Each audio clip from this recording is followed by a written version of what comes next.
లగచర్ల అధికారులపై దాడి జరిగిన ఘటనలో కేటీఆర్ హరీష్ రావులు ఇద్దరూ కలిసి పరిపాలన సజావుగా జరగకుండా ప్రజలను రెచ్చగొడుతున్నారని ఖమ్మం జిల్లా కాంగ్రెస్ అధ్యక్షుడు దుర్గాప్రసాద్ తెలిపారు.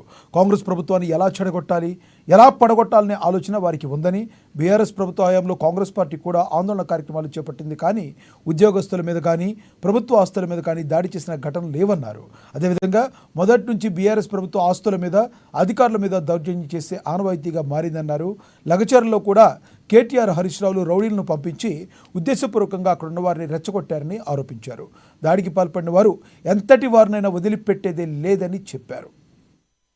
రైతుకు భరోసా ఇస్తే మరి ఈనాడు రైతులందరూ కూడా తెలంగాణ రాష్ట్రంలో జరిగినటువంటి లగచర్ల అధికారులపై దాడి విషయంలో గత ప్రభుత్వాన్ని నడిపించినటువంటి నాయకులు కేటీఆర్ గారు, హరీష్ రావు గారు చాలా పెద్ద ఎత్తున ఈ కార్యక్రమాన్ని ఆందోళన చేస్తూ ప్రజల్ని రెచ్చగొడుతూ పరిపాలన గురించి ఆలోచించకుండా ఈ పరిపాలన చేస్తున్నటువంటి వాళ్ళని ఏ రకంగా పడగొట్టాలా, చెడగొట్టాలా అనేటటువంటి కార్యక్రమం తప్ప రాష్ట్ర ప్రజలను ఉద్దేశించి కానీ ప్రజలకి నిజంగా జరుగుతున్నటువంటి ఇబ్బందుల గురించి కానీ ఎక్కడా మాట్లాడినటువంటి దాఖలాలు లేవు.